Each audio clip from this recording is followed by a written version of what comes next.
might be live, but whatever. So what are we doing? What are we actually doing the show You on? don't know if you're live? I don't know what we're doing the show on. Well, we had a bunch of ideas. Guess we could talk about... I mean, you didn't want to do anything about building new computers because we kind of... We've done that 10,000 times. There's nothing new to say. Do you have something new to say about that? I don't think you do.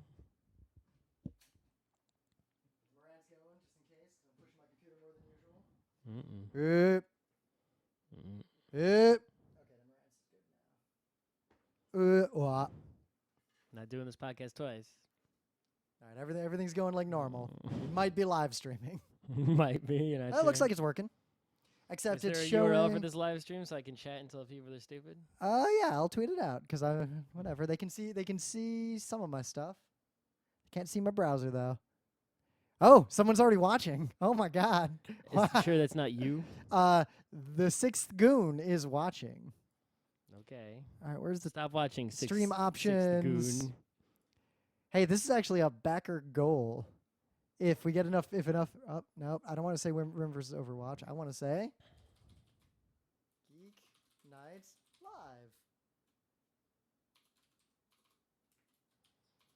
Or something. There, I just tweeted it. So I you can- recommend that you watch this and then not pay. Oh, a bunch of people are watching. Wow. This is what happens before we actually do the show and we try to figure out what the fuck we're doing the show on. Nothing. 2 webcams, man. All right. I think let's go through news first because there's a lot. Did you see that update to Apple II? Oh, some guy made the ProDOS update, yeah. I don't have anything to say about it though, other than hey, it's cool. I guess I could make it a thing of the day, but How do I get to the chat room for this thing? I don't know. I've never chatted in someone's thing. I mean, I can do it from my dashboard. Is the chat? I guess that counts as 4 comments. Nice. Okay. There's a way to do it in the YouTube app because I've done it. I've never watched a live stream on the YouTube app on purpose. I've only done it to see what was going on. There's like 4 people watching this. God damn. All right. Guess you guys pay attention. Sad people. Let's see. What are we doing? All right. I guess the Or cameras maybe are it's fine. only the YouTube gaming app can chat. Oh, yeah, because we're not doing gaming. I put it in the regular old YouTube stream But category. anything that's on YouTube, I think, can be. I think so, but I don't know. All right, let's see. Cable wants to forget. Okay, whatever. No, I can't get to this chat room. All on right, let here. me find my You- news. I give up. iPhone 7 makes hissing sound under load. Yeah, whatever. Everyone said there's always something like that people. Oh, dude, that my old laptops all did that. That's an old thing. That's why everyone uses external sound cards if you care about that. What are you doing that's putting your iPhone under such load? I guess gaming. Tuesday I want to talk about Valve banning that developer, but that's not a today thing. Mm-hmm. That's a real story. Yeah, we could do a whole show on that. Meh. Well, in the related stuff around that sort of thing. I think we've done shows about game reviews, which covers most of those topics. Let's see. Ride handling. Netflix. Oh, yeah. Actually, I think I'll talk about this. Netflix Meridian test footage. What's Netflix Meridian? Oh, I'll talk about Is it. it just 4K Netflix? No, this is something real useful and cool, actually. VR Netflix? It's just something useful and cool. It's not, you'll see. I'll talk Alright. about it. Okay. I got news. I got a thing a day. We need a main vid. All right, I'll use Meridian as my first news. It's my second news going to You be. gonna need 2 newses? Well, because they're both short. Plus, we don't have a main bit yet. Angular 2.0 is not compatible with 1.0. Well, that's fine. Who says it has to be? According to the old man on the internet, it is not fine. All right. Well, I mean, I don't use either one. So. Wow, I'm making fun of Slashdot for being old. Ask Slashdot, how do you build your own vacuum tubes? Don't. You don't. You need a factory for that shit. Do you make your own light bulbs too? It's the same thing. Of course I do. I need that artisanal light, that homeopathic light. How do you do? Homeopathic One light's part easy. photons, 10 parts water. You take the batteries out of your flashlight. Bam. Ooh. Ooh. That's a hot take from 100 years ago. All right. Sex toy spying on users, sending data home. That's not the main bit, though. No. I'm just looking for another news or some sort of big topic. I mean, I think we already did a show on printers. I don't have much to say about the printer I bought, other than that printer is way too big. Yeah, we did. All printer. Well, yeah, they're as big as All the Nexus Notes or the Galaxy Notes exploding. We've talked about batteries and exploding before. I don't think we've talked about the exploding, but I don't have a lot to say about it. The battery can explode.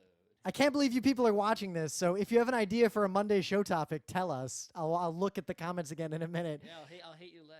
This is what I think Geek Nights you'll- looks like before we do Geek Nights. This is literally what happens every night. I think you'll be less, All right. you'll think less of you.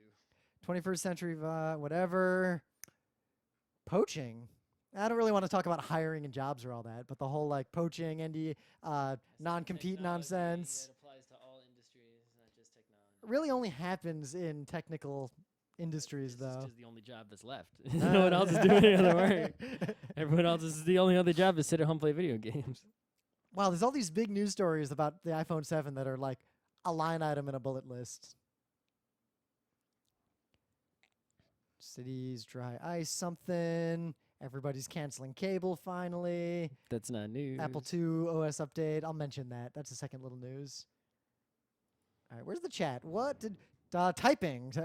Someone wants to do a show on typing. I feel like we've done that, but I'll check because that's a great show. That is a idea. great show. You'll get credit. I feel like we've done that I though. feel like we've done that. But then somehow we never did pizza. It's too Let's hard. see, Too hard for archive. me. I think. Typing. I don't think we've done it. Go to the admin area. Oh yeah, for the super shirt search. Yeah. Types, ignore. So Like touch typing or keyboard. I typed or- type and typing We've and definitely discussed this topic many times. well, yeah, because you feel like made fun of me I feel for like the show. If we did a show on typing instead of actually recording a show, you could just go through old Geek Nights and copy and paste pieces together to make a show. I think on you could do the typing. same thing for the pizza show. So, all I think so. right, let's see. Typing. Yep, there it is. May 4th, 2009. I don't know why that doesn't show up in the main thing. Tonight on Geek Nights, we discuss ways of typing and keyboarding. Done. And then we think that Apple's going to make their own CPUs. They did. Yeah. I guess we were were right. We were right. 2009. Maybe they announced it in 2009 and we were talking about the fact that they were doing it. Maybe. No, in the news, Apple is probably... Okay, so the news was Apple was recruiting chip designers on recruiting sites, and we and some other people speculated that And they were now going to there's design now there's chips. A10s, so we were right. Yeah.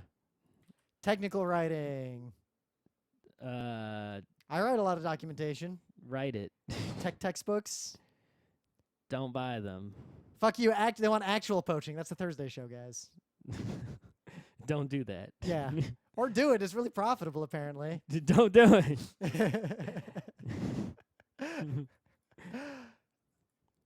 Well, yeah, I mean, if you want to shoot old white people, that's okay. They don't have anything valuable that is connected to their bodies. The fact that they'll be dead is valuable. Uh, dead sooner than normal. Let's see. I sent you a bunch of ideas that you didn't like. They were all put together your own computer and stuff, which you've done 1,000 times. Because everyone's building computers right now. We're already done with that. I could talk for 5 minutes about PCI Express lanes. That got way more complicated than I thought it was going to be. I can also talk for 5 minutes about PCI Express lanes. I set up BitLocker on a bunch of computers at work. Okay. I got 10 minutes of stuff to say about that, maybe. Oh, is there something along those lines? Oh, like some sort of like setup, some sort of another computer topic, like the just ones- something. These are all things that are somewhat new, right? Yeah. Stuff's changed. Like actually administering a Windows computer has changed a lot since the last time I cared. Yeah, Windows 10s. Or like router, like this printer, right? So you know how I set it up? I literally just clicked AOSS buttons on both things, Yep. and it just worked. Yeah. The last time I bought a computer, that did not exist. The last time I bought a printer, that did not My exist. router has that. Yeah. It worked like way better than I expected it to. Let's see. We talked about the GH4. I'm probably going to buy one. Well, wait a few months. Yeah. because the GH5 will probably come out at 1,700. And then I'll buy the The GH4 for cheap. GH4 is like 12, but you can get it for 1 if you find a Yup. good deal. It'll go And down it- to maybe 8. And even if I use a crappy lens to start, it'll just be in the same color space. They announced new lenses. There's a 1260 lens. You could probably just get that lens and use it only. Yep. And then also you already have the little 20, It'll be real nice. you already to have a this- little 20 guy. 2 of the same camera for our panels. Mm. Ah, the hell are we gonna do this stupid show on textbooks?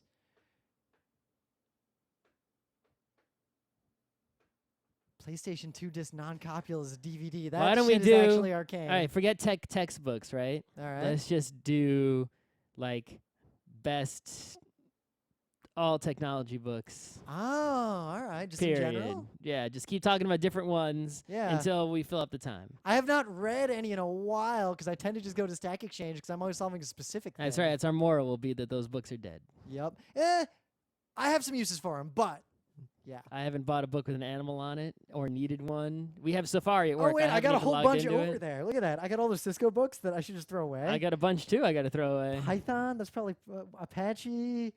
Program. Perl. Why do I have a Perl? I must have taken it from work. Is that Camel book? Yeah. I You got don't- the Perl Camel book over there. You don't need the. Apache learning something. Learning Java, I think. It's a famous book, the Camel book. It's also think it's also useless. Programming in C#. I got the old ass C# one back when you had to pass a million. I had a null book on arguments. XNA, and then Microsoft discontinued XNA. How about that? Oh, I remember that. I remember you made a game that did. You made you moved a square around. You're trying to make it work with the controller. Yeah, it worked. Sort of. I remember you having bitching about it a lot. And XNA's bad. Yeah. All right. C# let's is show. bad. You should feel I bad. love C#. What's wrong with C#? I don't like. That's sim- what, I like, don't. the- I don't like verbose languages with way too many words on the screen for no reason. When was the last time you used C#? Because they've cut down on that. Well, still. It's not like, so in the old days, I know, like if you had a function that took like different types of You want to arguments, instantiate a class needs 100 parameters. yeah, you don't have to pass them all like you used to. They fixed that. Yeah, but you still get the stupid things popping up on you, the autocompletes, and the class names are enormous. And it's just like, Yeah, I kind of like long class names. get out of my face. Remember, my company now is Java, and every game company I've ever interacted with is either web nonsense in the front end that I want to touch, or it's C#. Like that's the language now. It's not good. What are you gonna write your game in? Python. You're gonna write your game in Python? Why not? C. C. Python doesn't just work in Unity. Write in C. Who needs Unity? Write in C. You gonna write your game Write engine in too? C. Write in C. You don't write in C, Ancient words of wisdom. Write in C. but not Objective C. No, that's dead. You know, Swift isn't even as bad as C#. Actually, I did a Swift tutorial a couple weeks ago. 'cause It's I was not the bored at work. worst. Yeah, you could Swift do worse. is- You could do worse. Yeah, I was able to C# get. is worse. But I see. I'm biased. I know C# better. All right. Anyway, let's do the show. Let's. I got my news. Got my opening bit. All right. Write in What do we C. call this? Just tech books, technology books, Whatever. tech books. Make sure we haven't done it. Pretty sure. It's Monday, September 19th, 2000. Nope. It's Monday, September. Oh, it is the 19th. Yeah. What day did you think it was? Last week we did the show on the wrong day, remember? It's Monday, September 19th, 2016. I'm Rim. I'm Scott. And this is Geek Nights. Tonight, technology books. Like the ones with animals on them. And the ones without animals on them. But mostly the animal ones, I think. Those are the best ones. All right. You want to start? Because you were more vehement in your opening bit than I was. Oh, we're doing the Yeah. the save for newsletter open event. Okay. Yep. So some guy, a bad guy, in New York. Yep. Well, New Jersey. New Jersey. Well, from New Jersey. From New Jersey, because that's how people do in New Jersey. Well, I mean, Philly fans. He came over and he tried to bomb us, shitty like. He Yup. didn't do a very good job. Like, thieves stole 2 of his bags, and then we're like, oh shit, there's a bomb Well, in okay, here. we don't know it was this dude, right? But Well, it's so. why did he have a gunfight with the cops when they were chased after? Well, him? not to get into the details of it, but from what I gather. I mean, if he wasn't guilty of bombing, he's guilty of gunfight So with cops. these aren't Hollywood bombs. So it was like a pressure cooker with a flip phone taped to the outside with wires coming out of it. So the thieves accidentally knocked Don't the you have to phone still off. plug it in somewhere? So what do you mean plug it in? You got a pressure cooker, right? It needs to be like. No, the pressure cooker's just a vessel. It's just a nice like form container. Oh, for I the thought you were bomb. using the pressure aspect of it. Do we need to do a mini show on bombs?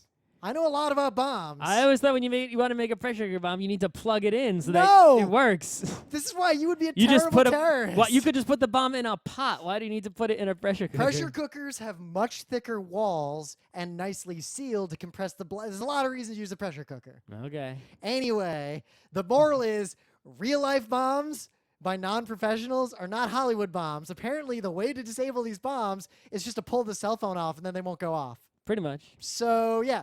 And this guy, bombed us. And Meanwhile, but when the cops tried to use their robot, they fucked up and it blew up on yeah, them. that one might have been But a pipe bomb. Like, it might have been different. But some thieves accidentally disarmed. yeah, thieves stole 2 of the bombs, which says a lot about New York. Right. The point is, we're still lucky that no terrorist ever, at least very few, have actually been smart people who could do a lot of damage. Yep. And so because of that, we're not really afraid of them. They're not a concern. And I finally lived in New York long enough to where I can be that New Yorker who says, shut the fuck up and leave us alone, we're fine. That's right. People messaging us. And while I am like, it's nice to know that somebody cares about me. Yeah. Like, I do appreciate when someone's like, hey, you Oh, okay? oh, look, I'm not a person that is hated. No one said, oh, I hope Scott died in that bombing. Yeah. You didn't get an IM that's like, you dead? That's nice, because I'm not the most likable person, so that's good. But You say that, but on the grand scale of actual humans, you're still way above even, like, the median. I guess I'm not. I try hard not to be that guy. But, yeah, only what? Like, how many people? Did even one person die? I think a bunch, like 20-something people got hurt. So what I gather, one person was injured enough to go to the hospital, and apparently they were released. Mm-hmm. The other 28 people didn't even go to the doctor. They had cuts, scrapes, abrasions, or They just put a Band-Aid on it. Yeah. Right. So Maybe some ear damage, but that's fine. people messaging us, A, you do not understand how big New York is. B, now, where was the bombing? Like in Chelsea or something? Yeah. So if you knew my apartment was in Chelsea, and you knew the radius of like a pipe bomb is like less than a block, and you knew that I lived on that block, maybe you should message me. Yeah, well, like Nate Silver lives apparently right there. Right. So he tweeted right away. He was like, guys, I'm fine. Right. Also, like, the restaurants are all still open. Right, like if you know that like I live right there, like if you heard bombing in Astoria on the corner Scott lives on, Yeah. then if you messaged me, that would make sense. But I would probably message you first. Yeah. Well, also, but if you hear even bombing in like LIC by Rim's apartment, you don't need to message me. You know how far away that is? do you know how big LIC is? All right, and do you know how many people are in New York? If 100 people get killed by a bomb, the odds of it being me are so small. I mean, if there's one car accident in the town, bumblefuck town you live in, That kills like 0.1% that of kills the population. it kills one person, there's a greater odds of that being you than 100 people dying in New York City, the odds of that being me. Right? Math. So if shit goes down in New York, do not message us. Also, the harm caused by that bomb, itself and this crazy guy is bad.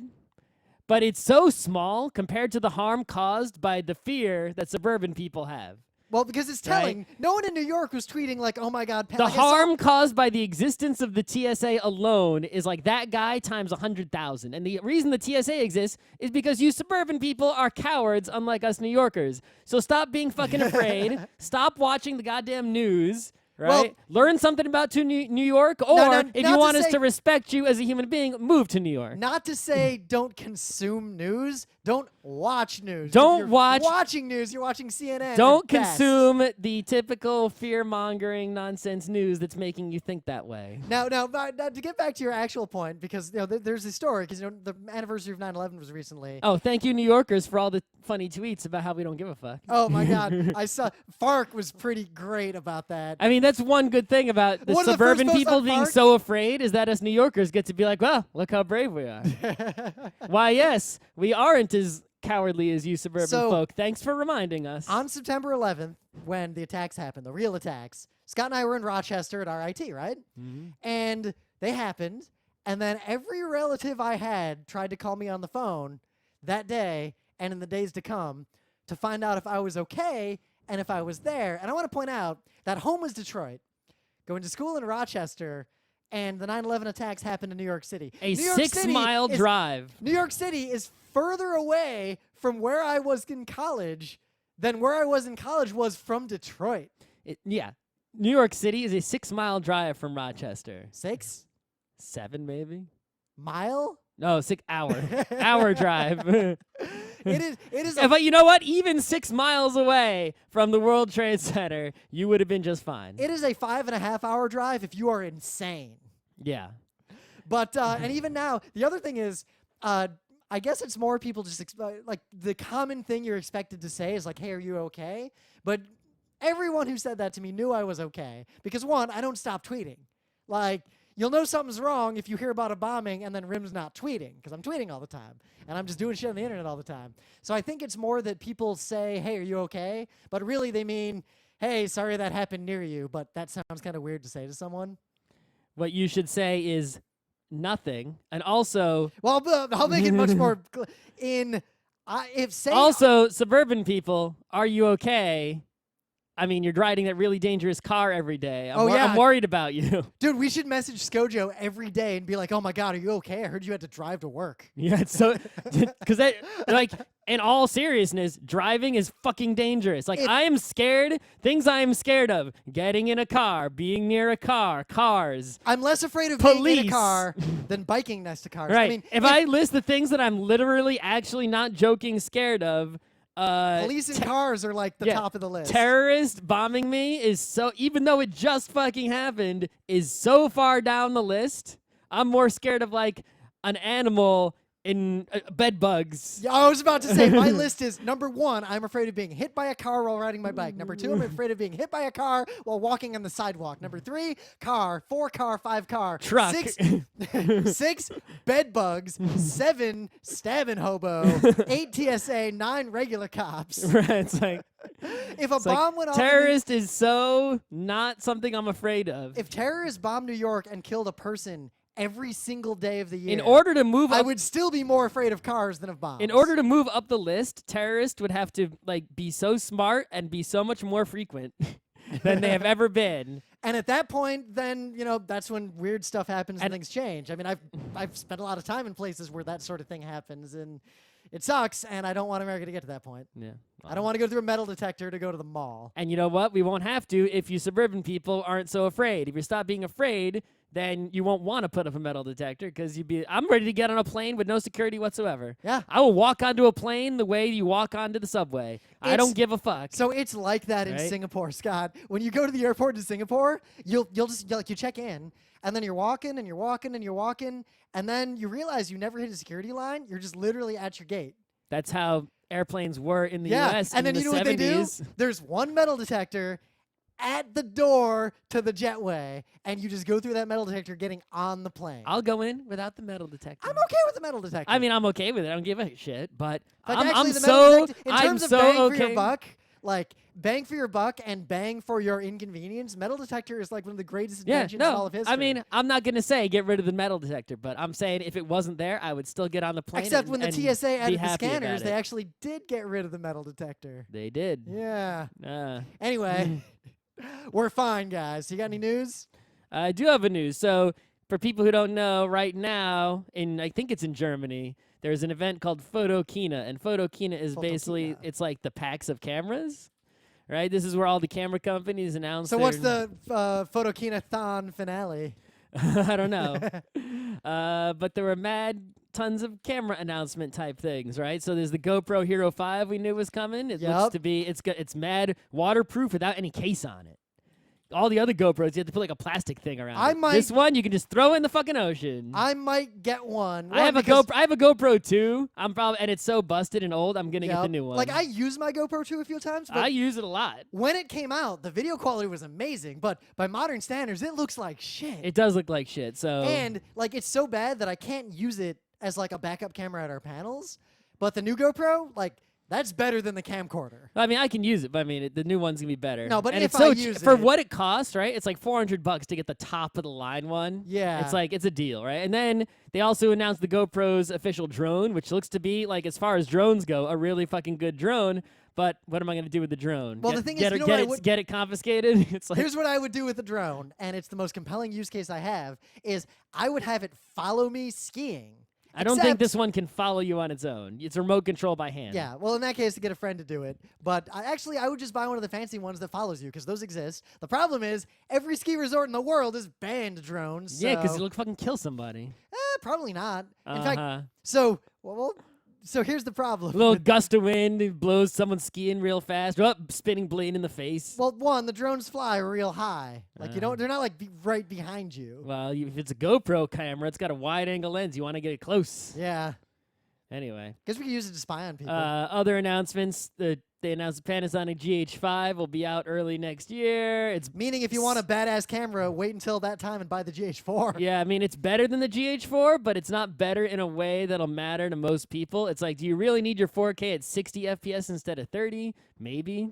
You know, do you really need 422 10-bit color instead of 420 8-bit color recorded to the SD card? I mean, most people who need the extra 2 bits of color are using external recorders anyway. Actually, so if we were doing a lot more green screen compositing stuff, that would be real fucking useful. Maybe. But we don't. Like, I just don't Anyway, care. Like, I could put a uh, green screen back there. I'm not gonna. Yeah, it can do, like, there's a 4K photo mode with the GH4 also. It's like, there's stuff like that. Yeah. There's a lot of things happening in the world of, like, Polaroid type cameras. Fuji makes this Instax film, which is basically Polaroid. You take a photo, the thing goes bzz and comes out. And it's been around for a while. But they've got, like, a new camera, and I think Leica is also making a more expensive version of the same exact camera, but it costs more money because it says Leica on it. Ooh. Yeah, right? So totally an aside, but I was looking at if I got the GH4 and a decent lens, for only a little bit more money, there's this Sony, like, for real studio camcorder that is just like a studio camera. That Yeah, has the there's lens built in. tons of studio camcorders that are really great. But there's this one Sony one that's real great and costs about the same as a GH4 plus a good lens. I mean, if you really need a quality camera, the Sony A7S is still like the king of. Yeah. It's like the best. It can see in the dark. It's amazing. It costs $4,000. Yeah, we don't. How often do you need to see us in the? Well, actually, the panel rooms are pretty dark. That would be kind of useful. But Fuji announced a mirrorless camera that has like an enormous, like medium format sensor. It's like huge. I guess Hasselblad already has a mirrorless camera with a giant sensor on it. So people are making big old sensors. There's all kinds of real interesting stuff is happening. And it's interesting to see how, like, even though, like, because camera making these days, digital camera making, is really closely tied to, like, Moore's Law, because you're making sensors are basically the same as CPUs, right? It's like we're printing on silicon. It's the same kind of process, similar, right? And, how come we're still managing to make huge advancements in camera land, and we're not making those huge advancements in CPU land? well, they're not general purpose. That's true. I mean, it's kind of like CUDA, like, video cards and CUDA processing and all that. Because you're not general purpose, you can be real efficient. Well, or I don't think I don't think video cards are efficient. I thought video cards are more like monster, like what's it called? well, the old voodoo cards like that. Yeah, it's like, it's like it's like a Hot Wheels, right? It's like you just put the biggest fucking engine in there. Who cares how fuel efficient it is? Just go as fast as possible, right? Whereas the CPU is actually trying to be like efficient with the electricity usage. That's why GPU's got its own like power cables coming into it.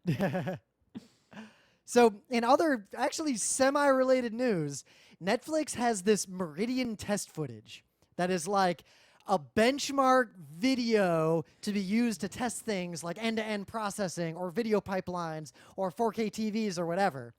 And they're releasing it, apparently Creative Commons, so that anyone can use it to make it like this super official standard for testing video pipelines and testing streaming. So it's and testing basically everything. just a video. There's a little more to it The than same that. way everyone uses that picture of the lady with the hat for photo color testing. It's kind of like that, but there's a lot more supporting data and stuff behind it, and they're basically releasing the whole thing just to make everyone's lives better. So everyone can use it for all their testing and codecs. So it's and just like whatever. an AVI file or something? I don't know what format it actually comes in, because the problem with the article I'm looking at is that as I click through all the sub-articles, they still don't get me to... Oh, there it is. Here, I can download it. What It's is it? a bunch of XML files and MXF files, I'm sure which are UHD format. I'm sure Premiere knows what to do with it. Meridian, SHRC, NXX, USN, NR51, LT, RT, UHD, OV. Oh my God, so this video is 89 gigabytes. Sure. Maybe I guess it's Creative Commons. I'll just stream it every day and make a channel. And that's what I do. Where are you gonna store this thing? Any of my hard drives. And you're on a terabyte hard drive that will take up 10%. I've got Ish. that much space, but the NAS does not have that much space. You The don't. But NAS you don't needs- need. You don't need this video though. No, I'm not gonna download. What am I gonna? What? Our video pipeline is so babies first as it is. So, in other news, this is just kind of cool. So I just want to highlight it real quick. But if you have an Apple II, there's no S update. You can download ProDOS. I have an Apple II. You can download ProDOS 2.4. Yes. And install it. Yes. And it actually adds a lot of functionality to the Apple II. Yeah, so everyone doesn't know an Apple II really doesn't have an operating system so much. It just sort of boots off, ROM or disk drive. So like in the old put days, if you there. had a game, you'd basically boot the game. Right. Anyway, but you put a floppy disk in there.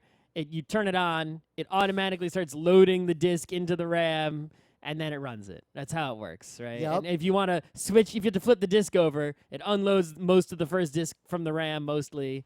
You put the second disk in, it loads that off the disk, and then you're good to go. So The biggest thing on they the added, on the disk, you would put ProDOS, right?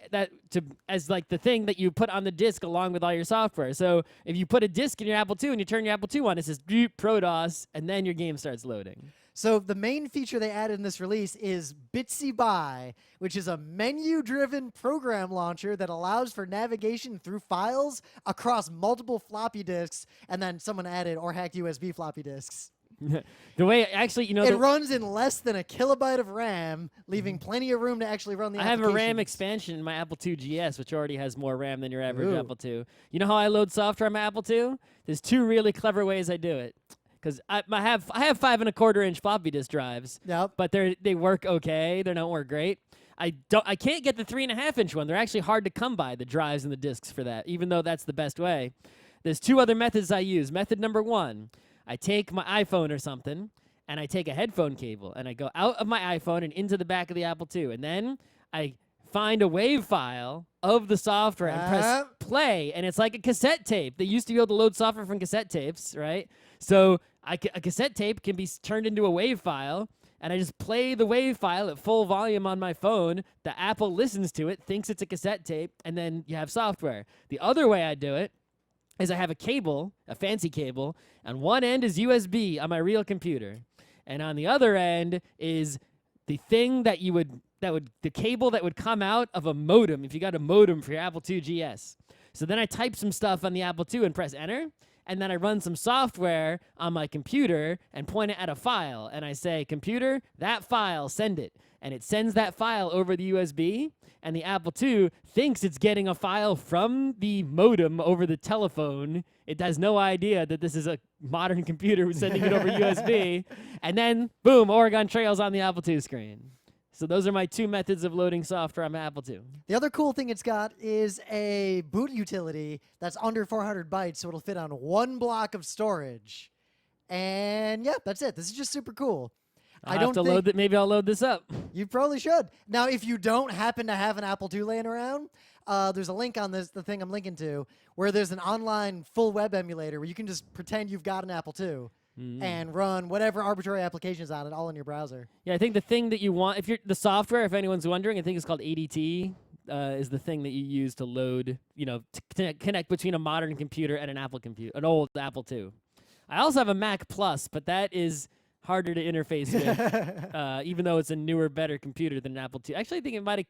Well, the one I have has 1 megabyte of RAM, and it's not a 512K. Even though it's basically the same computer as a Mac 512K, only has a megabyte of RAM and a better screen, and it looks better. But that's harder to interface with modern computers than Apple II is. All right, I think that's good. Oh, fuck, what was my thing of the day? I had something. I forgot it already. All right, let's see. You've got yours. Mm-hmm. What the hell was it?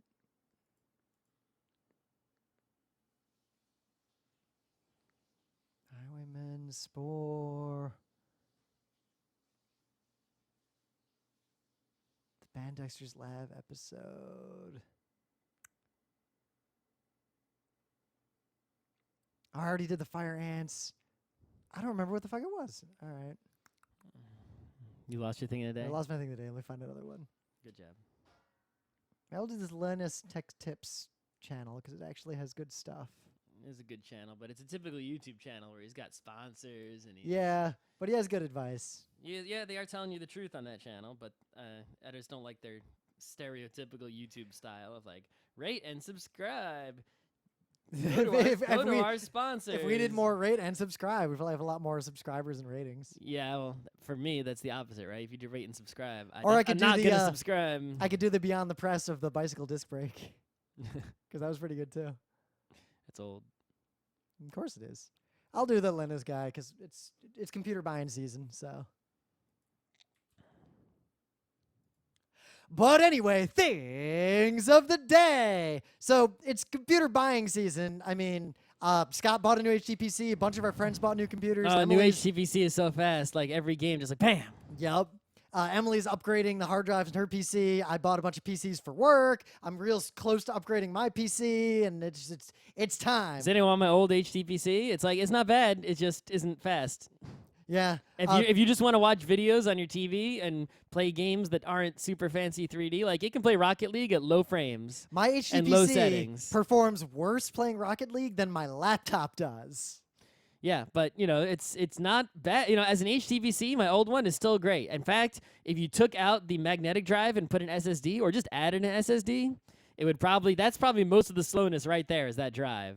So and you could get a newer it can only take low profile video cards because of the case, but it has an old Radeon like something garbagey. You could put in I think a NVIDIA 740 because those come in low profile. See, mine at least has and a it would GTX be, 460. It would be a little better if you did that. It wouldn't be much better, but it would be better for But gaming. anyway, well, the reason I haven't, I've talked about like what computer I would buy. We've done a bunch of shows on that recently, but this is just a YouTube channel. It's kind of generic YouTube channel with all the YouTube stuff in it.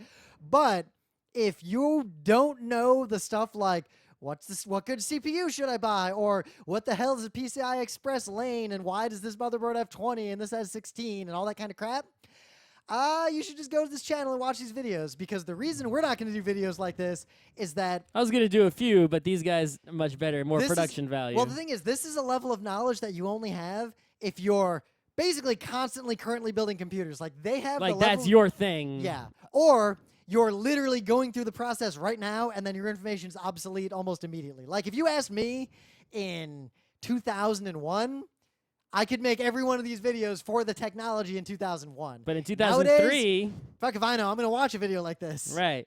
But yeah, if you need to know about what's going on in the hobby, the nerdy hobby of computer building, this is a really good YouTube channel. I watch their video on thermal paste because, like, should I get some? Do I need some? And yes, you do need some, but well, apparently, if you use the Intel stock cooler, the built-in stuff that's on the bottom is just fine. You don't need any more. So the one I'm linking to is what CPU should I buy? Because the thing is, there's a lot of CPUs out there, and with every generation, there's only a couple that are worth buying, and most of them are literally like worthless. Mm-hmm. And the video does a really good job of explaining why. Yep.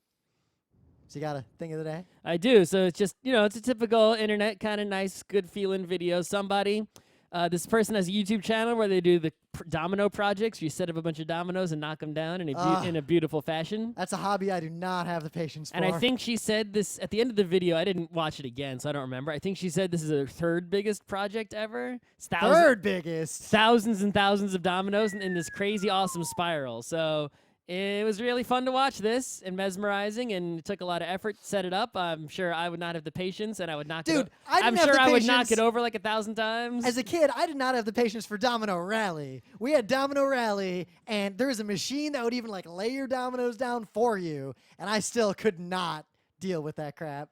Right. So you just get all the benefits without the work by watching on YouTube. Yeah. Here you go. I guess the only benefit you don't get is being in the room and hearing that like clicking live locally. Yeah, but I mean, you don't get the benefit of being the person who knocks it over. Yeah. Yeah. It's like how satisfying must it be to hit that first domino with your hand. Oh, has someone ever kickstarted that? Just kickstart like, I'm going to make a big fucking domino, and whoever gives the most money gets to start it. And just keep doing that over and over again, and just live your life being the domino guy. That if someone hasn't done that yet, I think there's room in the world for one person doing that. Maybe. So if it doesn't already exist and you don't want to go to college, There's your life. In the meta moment, we got no conventions till MagFest, which is coming up in January. Good. We'll be there. We're mages again. We'll be on all those like game Magic industry. missile. Yeah. 1d4 plus your level or whatever. MagFest attacks the darkness. I'm really looking forward to MagFest because I love PAX. We go to a lot of PAXs, but MagFest is the con that has, I don't know, there's something about just Has 4 a.m. Dig Dug. Yeah. Scott beat me pretty hard in Dig Dug at PAX, so I got to reclaim my I've glory. played Dig Dug recently. I had not, and it showed real bad. I got wrecked. Maybe I'll play a little Dig Dug on my new HTPC. I think my HTPC can run Dig Dug. So I think it can as well. But go to MagFest. We'll be there. Otherwise, Intel's doing desktop stuff again. CPU So, lineup check contains out at Scott's YouTube least, channel, depending check how out you my divide YouTube them up. channel, check out all our stuff. Hey, Scott, rate and subscribe. Yeah. You got to rate and subscribe. Don't do any of those things. Sign up for the GeekNights Loot Crate. No. Well, we don't have one, thank God. Oh, Scott, no, that's genius. Let's make a GeekNights Loot Crate. It's all the shit we want to get rid Yes, of in our apartments? You'll get like all my old tech books over there one week. Oh my God, we should do this. This is actually a good idea. People might sign up for it too. Oh my God, I have so much. It's mostly comic books you're going to get. You're gonna get comic books, You're but going to get occasionally random comic books. you're gonna get like a GTX 460. And you know what? One person's going to get Initial D Volume 1 and someone else is going to get Initial D Volume 3. Dude, someone's It's gonna not get going a to be whole. the same person. Someone's gonna get a whole bunch of batteries I don't need anymore. Oh my God. The rule would be it won't actually be garbage. It have to be something that has some actual value. The price, the subscription would basically be like the price of shipping plus $1 per month. Yep. And I would send you like 2 things per person because it doesn't cost more to ship 2 things than 1 thing. Yeah. Anything. In fact, you know what we do? The stuff would always fit in a UPS flat rate, whatever, so the price doesn't change. Yeah. And US only. I think we could do this. I can get rid of all my garbage. Yeah, but it's garbage that has a non-zero monetary All right, value. otherwise it would just go in the garbage, literally. This Yup. is just stuff I don't want anymore that's probably nerdy. I got a lot of like plastic figures and that kind of stuff too. Books, Yeah, a lot of books. stuff. Looking around this room, I can see like 100 things that would immediately go in there. Oh my God, maybe we should do this. What do you might get a Parsec award?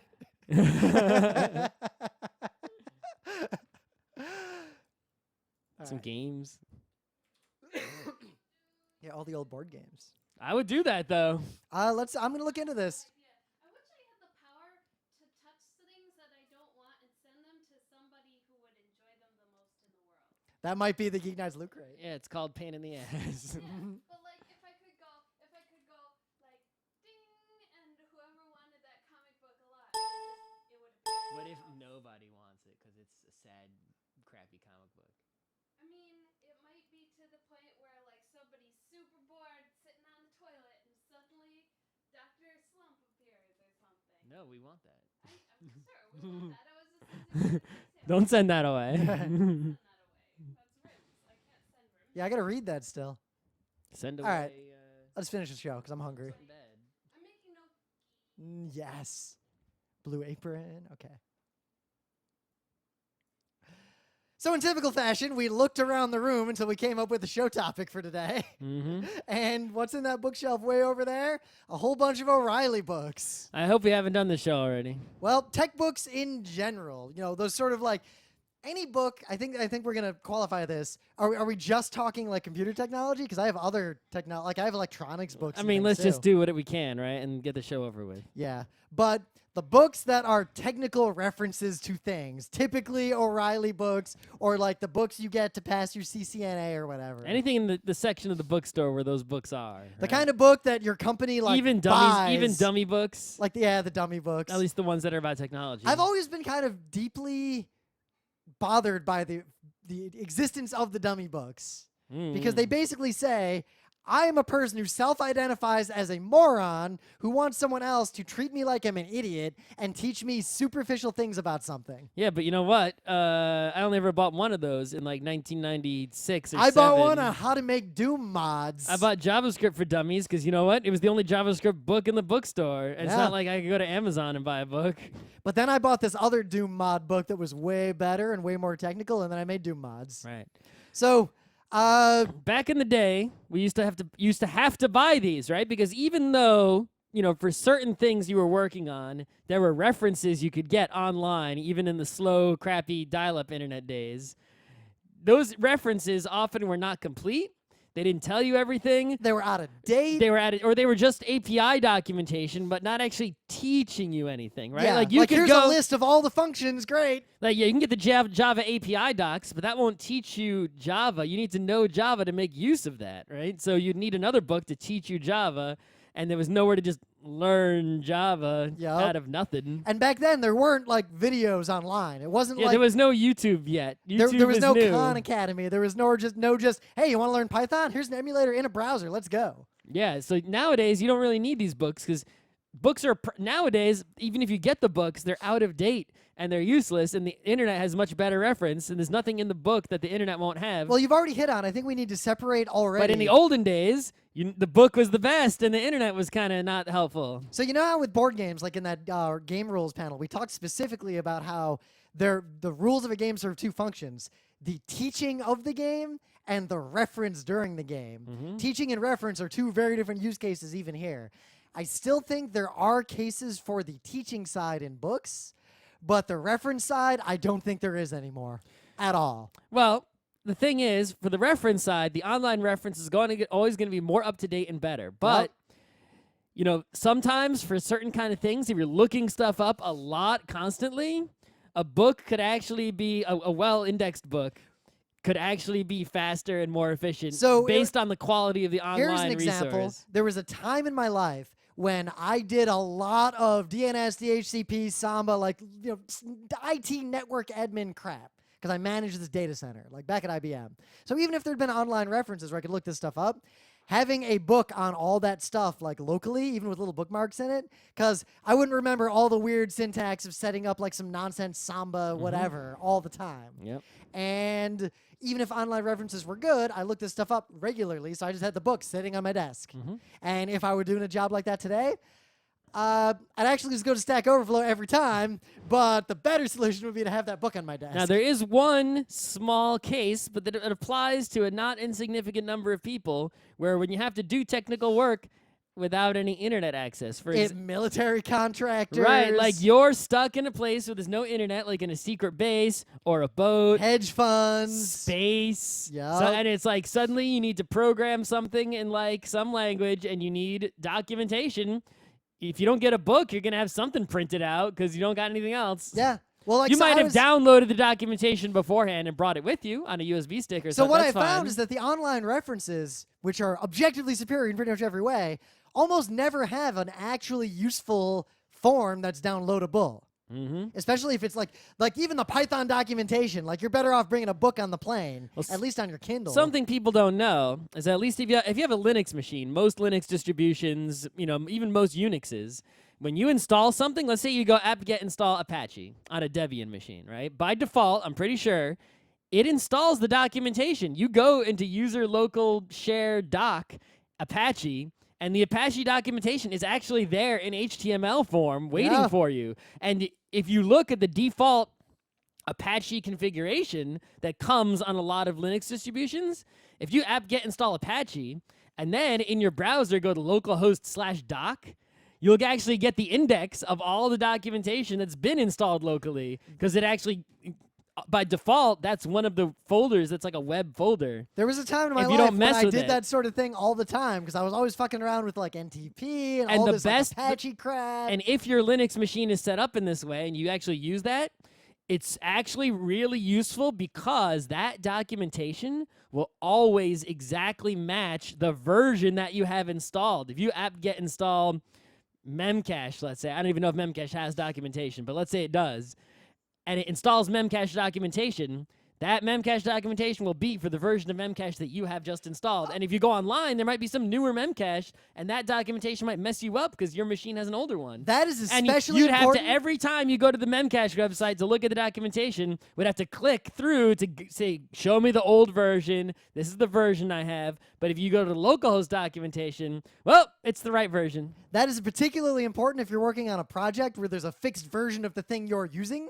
Like web frameworks, they change all the time. Or even if you use like a stable version, a Linux distribution, it won't upgrade the software that you have. It Yup. won't give you that newer, like Vim 8 just came out, but I don't have Vim 8 because if I apt-get install Vim, I get Vim 7. It won't give me Vim 8 until there's like a newer OS. In fact, I remember at my last job, I was working on this project. I was making this big like SOAP server to do a bunch of SOAP nonsense. And I got this Python library and I wanted to use it. So I install everything. And I go through the tutorial just like, let's see how this thing works. Because I wasn't super up on SOAP either. So I was learning SOAP and this library. And none of the tutorial shit worked at all. And I eventually realized that I was using the tutorial online was the current version, and the only version available in my distro was an old version. So I upgraded to the newer version, but then the version I upgraded to was newer than the docs on the website. And if I went to the newer version of the docs on the website, there were no tutorials. Yeah. All right, now the And other then I gave up and I used a different library. Now, the other thing is that, people who tend to be really good at writing tend to write books, right? So there are a few really famous, really historic computer books, and the tutorials that are in those books are way better than anything that you're going to find online. If you want to learn from a book and not from, say, a teacher or a class or anything, they're pretty much the best way to learn certain topics. And you're not going to find anything online because... And, you could pirate these books online. That's what you know can what find. Like? It's like finding a historical event and reading the Wikipedia page about it as opposed to reading, like, a particular book researched and written by a historian. Yeah, and they both have the and it's same like, you basic could pirate that book online, but you're still reading that book, right? Yup. So here's the important books that I am aware of that I have read, right? So the first book is The Structure and Interpretation of Computer Programs by Gerald Sussman and Hal Abelson. Now, this book basically has actually been rewritten many times. You'll see it referred to as SICP. And I think the original one was written for the language called Scheme, which is really similar to Lisp. It's a functional language. But this book has been rewritten using different programming languages over and over again. So you can find SICP for C, SICP for Python. You can find all these books. But the original one's the best. And this book, even though it teaches you Scheme, a useless computer language, effectively, if you learn the shit in this book, you will learn the fundamental concepts of functional computer programming, which applies to all programming. So if you can do the shit in this book, you can program in anything. Yeah. So it's a really good book. Other books, right? There's the C book, right? That started C. And if you program the way they program in the C book, which teaches like the standards of the C language, that's not what modern C looks like. So it really won't help you in a practical sense that way, but it will help you be good at understanding how C works, right? So like, its mechanisms and its design, which is, a beautiful thing. So that's an important book to read even if you don't do it. There's a book called, what's the name of this book? I forget. Let me look it up, and you talk about some other book. See, the thing is, I can't think of any in particular because most of the things I've learned about just computing in general, I've learned by reading a specific technical reference and then implementing something. So here's the book. So this book is Code Complete by Steve McConnell. This is actually like a Microsoft book, and it's written mostly from the perspective of like Microsoft C++ programming, but it doesn't matter because it's not about the language or learning the language. This is a book about coding style, like how to name variables and how to organize code, and it applies to all programming ever. And like this book is like, it's big, and you're like, whoa, how could I read this giant textbook? And it's like, no, this might be like the most important book you can read as a programming person, right? It's like, if you read this, your code will change into code that people can actually fucking read without wanting to kill you. There's one other book that was written by an RIT professor and was never required in a class that I took, but was recommended in a lot of classes I took. And it was somewhat expensive, and I was always like, why should I buy the professor's book that's optional and expensive? And he's not even my professor, this guy. At least he made it optional. Well, I wasn't in his class. Other CS professors in the department were telling us to optionally buy the other professor's book. And it's really hard to get this book, and even more expensive now than it was when I bought it, because I think it hasn't been printed in forever. But it's called Pointers on C, and this book, I mean... not to shill for the RIT professor, but if you don't understand pointers, this helps you understand pointers better than any other book that has ever been. Well, I guess what it comes down to is, in anything, you want to read, like I've read books that are like that about audio production. and those sorts of things. Yep. Or like using Premiere, like either go to like you can go to a place like Digital Tutors and watch like a tutorial, but tutorials, that seems how most people teach and learn technology stuff today. They sort of give you a very narrow path, which is very useful if you have a goal and your goal is to complete the goal as opposed to generally learn the thing. Yep. But as opposed to computers, like a lot of people can set up a DNS server if they need to. But like I study DNS to where I know the history and the context and like the broad way that DNS works. That does not necessarily help me achieve that particular goal. In fact, it slows me down. Yep. If you try to learn like why AAAA records are different from A records, that's going to slow you down if you're just trying to set up your GoDaddy. I actually don't know the difference between A and AAA. AAA is just an IPv6. I was about to say. record. I was about to guess that. But It's yeah, clever if you think about it. I why run it's in, that way. Yeah, I run into that problem a lot actually with the Photoshop tutorials, right? Because like I'm not very good at photoshopping. Oh, and you're like, I just want to do this thing with this layer right now. No, I want to like learn Photoshop so I could be like those people who can beat Photoshop well, right? So I go online looking for tutorial, and every tutorial is either like, here's how to use the brush tool, and I'm like, I know this, move on. And then they're like, here's how to make icy looking text, and they're like, do this now, set this at exactly 53 and set this and I'm like, all right, I made icy looking text, but I didn't learn how to use any of those things that you just did. Like, how did you come up with that, right? How did you, and I can't, it's hard to find something that teaches me how to understand actually, how to work the thing, right? So that I can not just follow these set steps. And I feel like a lot of people, when I try to teach someone something, I want to teach them the way I want to be taught, right? Is I want them to understand the fundamental concept so that you can then, once you've learned that, you can do anything. But people always want to learn from me, do A, do B, do C, and they don't even want to know what's happening. They just want to remember a set of steps, type this exact string in, don't care what the string means, don't want to learn that, just want to know exactly what things to type in. And I'm like, I don't want to tell you the exact thing to type in because I know that you're not learning anything. Right, I want you to be able to understand how it works to be able to come up with here's the what thing. to type in on your own. There are definitely places for both. And people don't want to learn that. I mean, there are times when like I'm in the middle of a project, like I'm trying to get some GeekNights video up or something, or I'm trying to get like a server to work, and I just got to get the thing done. And there's other times where I want to add a life skill to my toolkit. So that's why I know the shit out of Premiere. I only want to ever add a life skill because then I can get things done. Yeah, but there's stuff I don't care about. Like, I don't really want to learn how to do color grading. I just don't care that much. But, like, the same thing you said. If Premiere... If I don't learn it, I don't do it. If you're trying to, like, edit some complex video, and you can find a tutorial on, here is how to do multicam, but that tutorial assumes that you have already got the rest of your production pipeline sorted out. And if you just follow that tutorial, you're going to do something really, really, really complicated, and it's going to really slow you down, and you're going to get frustrated, and then you're going to probably ruin your project. The point is the kind of learning I like, right, where I learn how a thing really works is still to today best found in books. So pirate them or get the ebook version because you don't want a big stack of paper lying around your house that you then need to get rid of with a loot crate. Yeah, but you pick and choose. Like, pick the things that you want to be.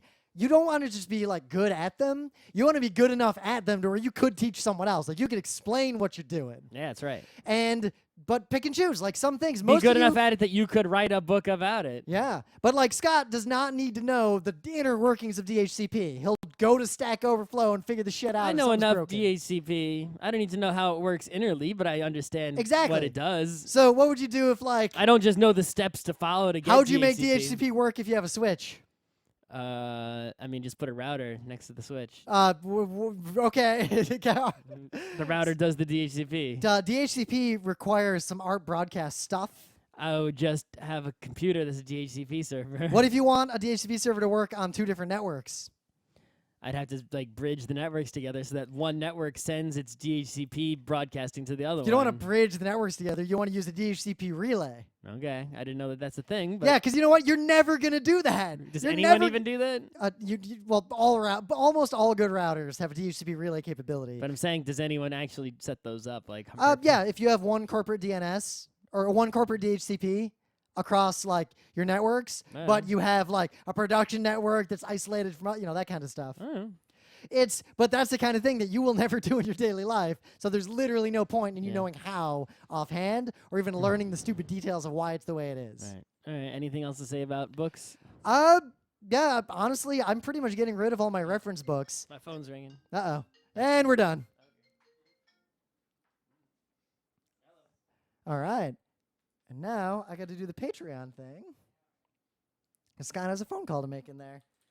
That is how Geek Nights usually ends. We literally just stop talking because of something happens. Imagine penguins with bombs or whatever coming in. And I got to go to the Patreon and record the names of all the people who back us on Patreon and give us at least $5. And the Patreon site is actually really fucking slow all the time. So let's see, patron manager. Usually Scott leaves and I go eat dinner or something. Then I come back later in the night and do this stuff. But I figure I'll do it right now because Scott has a phone call and doesn't sound like dinner's ready yet. Let's see. And the patrons for this episode of Geek Nights, in order the amount of the money they give us on a continuing basis, as long as that amount of money is at least $5, are Alan Joyce, Rebecca Dunn, Nicholas Brando, Heidi McNichol, Amanda Duchette, James David White, Christian Coons, Construction Noises, MyStadia.com, Sean Hayworth, William Eisenrose, Jeremy Miner, Chris Reimer, and Thomas Hahn. Rochelle Montanona, Superboy, The Rainbow in the Dark, Aaron Cerise, Brian Fisher, Sailor Vister, Jail Fried Pork, Iggy Smith, Matthew Smith, Don Schleich, Jar Tavish, and Joshua Joestar, Tyler Eller, Sean Yeager, Sam Cordery, Clinton Walton, Ren from New Zealand, Ryan Perrin, Drew Openlander, Ray Lavelle, Brian Citroni, Finn Eric Silverod, The Rural Juror, Chris Midkiff, Chris Knox, Daniel Redmond, Sean Klein, Chris Reimer, and Thomas Hahn. So you might have noticed that we streamed this episode live just because, fuck it, might as well start doing stuff like that.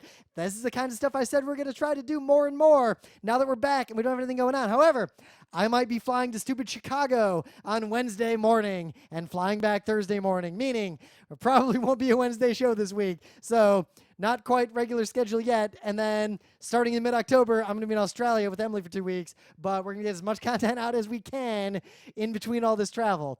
And now I leave you with something weird. And I got to find something weird and stick it at the end. I'm not going to do that live on the air.